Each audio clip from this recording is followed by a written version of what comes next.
Hello YouTube, Chrome Freak here. The second part of putting the trigger group back together. I decided to do 2 videos instead of 1, mainly because of length, and also last night I was kind of tired when I got done taking it apart and I started to put it together. And it can be a frustrating thing, especially because of the size of my hands, and I just didn't want to deal with it last night, to be honest with you. It's not difficult, it really isn't. It's just these small parts and your head's got to be into it. So when you pick the time to do this, just make sure it's a time where you're not in a rush to do anything and you got plenty of time and plenty of patience. And that's pretty much it.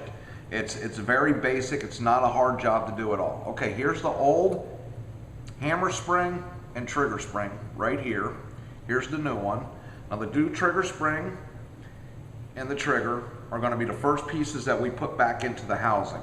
And I'm going to kind of put it together here so you can see what it's going to look like. There's a little lip right here at the back of the trigger, and this spring kind of sits in like that.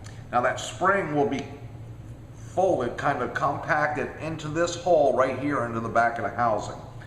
Now you can get it in there with just your hands, but my God, it's a job and it will drive you insane. So I learned a little trick from a friend of mine, a gunsmith, a while back. Take a piece of dental floss. You can use string, you can use fishing line, anything you want, twine, anything you want. I kind of fold it in half, make it the same length. But this makes life a lot easier on you doing this job right here, I promise you. And I've done this a few times. Okay, you just put it up, kind of get it in the middle. So you got equal length on both sides. And then what I'll do is I'll run the string through the back of the housing. Make sure you're going through the proper hole. There's 2 holes here. The bottom hole is going to hold your trigger spring. The upper hole is going to be your pin and hammer spring. That's where it rests. So just get it in there.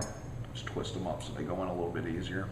Hopefully this video goes smoothly, because sometimes these things will fly back together and sometimes you know how it goes, especially with the camera on. Me and that camera on, I can promise you we'll have at least a couple of things go wrong before things go right. It happens every time. What I like to kind of do is I'll get the trigger started down into its hole, not a lot, just a little bit, kind of like that. Then I'm going to put the spring into the notch. At the same time, I'm going to push down on the trigger and pull the string, and hopefully everything will go in where it's supposed to go. It's rather simple, it really is, but everything's just got to be kind of lined up. And I pushed the trigger in already, too far. Okay, there we go. And just kind of push down a hole like that, just like that, about right there, and it's where it needs to be. Now I'm going to get this hole lined up, and what I'm going to do is I'm going to take the pin, I'm going to start it, and I'm going to put it in, and I'm going to make it flush in there with the trigger. You'll see the side of the trigger, the housing and the side of the trigger. Just put the pin until it's flush. The reason we're doing that is because we still got to put the seer in. So the seer actually fits between the 2 trigger pieces. You'll see what I'm talking about. I hope you can see it right here. It'll fit down in there, and that pin will go through the seer. It will also hold the seer. Well, here's the seer spring. So when you put the seer in, the long part of the seer, there's kind of teeter-totter shaped here, as you can see. The long part goes forward toward the muzzle, and the rear goes to the back of the gun. On the rear is also a little notch right there where the spring fits in, just like that. What I do is I'll take the spring and I kind of just lay it in there. Then I'll take a pick, whatever I'm using, and I'll line the spring up into the trigger where it's got to go. And it'll go quite a bit into the trigger. You'll see where it's got to go.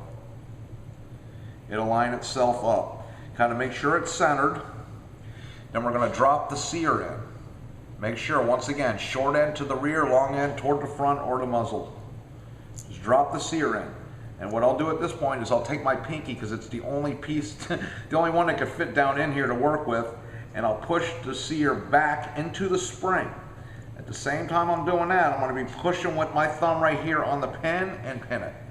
That simple. The seer, the trigger, and the trigger spring are now in place.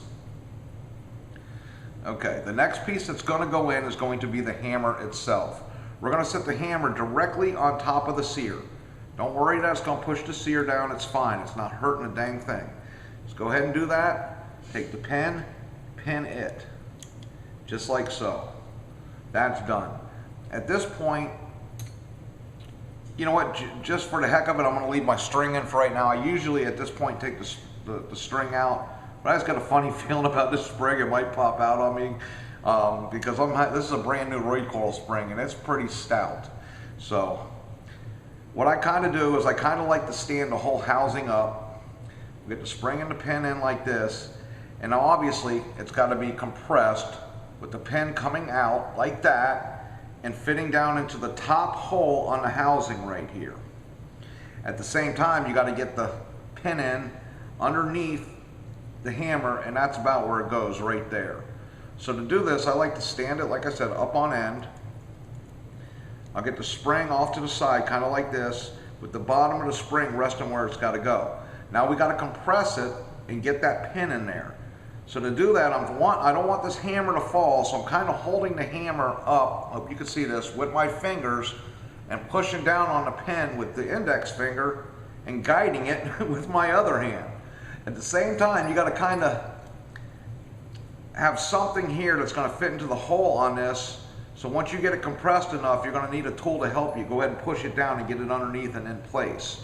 So let's see if I can do this, and hopefully you can see it as I'm doing it. Okay.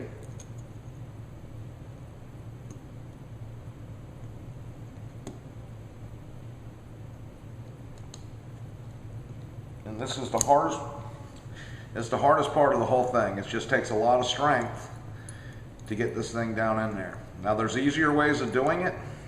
Obviously putting the whole thing in a vise would be a whole lot easier, but this is my my thing on YouTube here is doing everything on the table here, where it kind of shows you guys you could do it. You just got to have some patience, but with basic tools you can do this. It's definitely harder to do. It is not an easy task to do without the proper tools, but you can do it. And that's my point. That's the whole reason I make videos. So let's try this again. Okay, and I got it in, and at the same time I pushed it in, I pushed it right into place where it's got to go.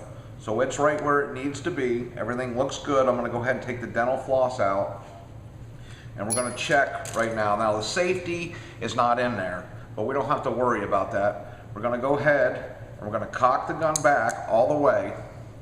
Put your finger over here because you don't want the hammer slamming home. Pull the trigger. Check it again. Pull the trigger. Okay, everything's working fine right there. So the next thing that we got to put in is going to be the safety. The safety is going to go in. It sticks out the right side of the gun, so you want to make sure the safety's in the proper way. This, by the way, is fire. This is safety. Fire, safety. So you want to put it in, I'm pretty sure, it's been a while since I've done this, in the fire position, but if I have to, I can always swing it. But let's leave it in the fire position. I'm going to kind of flip it over here. Actually, I'm not. I'm going to leave it here so you can see it a little bit better.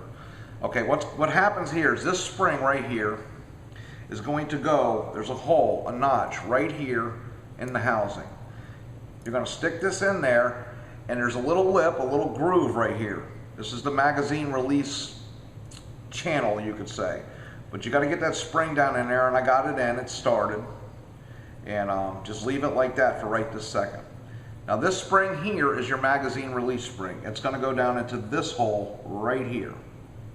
Now what we got to do is once you start to compress this, try not to lose it, because if you do, this will shoot up at you because of the spring tension right here. We'll just get it started in its channel, just like so. Then I'm going to stand it up and hold it like this. We're going to take a punch. I'll use one of these smaller ones. And we're going to push this spring down right here. At the same time with your thumb, push the magazine release in all the way. Just got to feed it and get it past it. Basically what you're doing. And I might have to turn the safety here. This is where I'm talking about. And there it is. Once I moved the safety, it popped right in. So I was actually wrong on where the safety needed to be. Once I turned the safety and keeping pressure with my thumb, the mag release popped right in. So as you can see, that's working fine and it feels great. I'm actually glad we took this apart and I wiped it down a little bit and cleaned it up. I haven't oiled it. I didn't want to do that while I'm working on it here, but I will before I put the entire rifle back together. But everything's working fine. So what we're going to do is we're going to go ahead and cock it. That should be safety position right there. It shouldn't go off, and it's not. Put it in fire. Keep my thumb on it so it don't slam forward. Release it, it goes forward. Cock, pull the trigger, goes forward. Cock it, safety on, pull the trigger, it does not go forward. Safety off, pull it, and it's working. Let's make sure because I just messed up there. Pull the trigger, it's working. Cock it one more time, let's just check to make sure it's not working. Safety off, working. Okay guys, I hope you were able to see. I know it's kind of hard with my hands in the way of everything, but you will get an idea. Watching the video, and once you have the trigger group in front of you, you will understand what I'm talking about. When I do the little things that I'm doing, it will come, you know, you will understand it. Watching the video without this in front of you probably looks like a mumbo jumbo pile of crap. You really don't know. But it's hard to film this on a tripod and get in there and be able to see everything, and also the lighting. But it is really not a complicated job. It's kind of easy. What I will do with these springs here is there was really nothing wrong with these springs. They came with the kit to fix the magazine. That's really what I wanted. And the extractor spring and ejector spring that's located inside the bolt here, which, by the way, we're going to be doing this video tomorrow. I'm not going to do that tonight. I'm just too tired. And I'll save these, put them back in a bag, label them, M1 carbine trigger spring, hammer spring, and we'll save them in the parts bin. You never know. And I hope you guys enjoyed this video. I thank you for watching. I thank you for commenting. Keep them coming. I ask for your prayers for my health with the aneurysm thing here. Hopefully everything will turn out good with that. And just, once again, thank you, YouTube. Good night.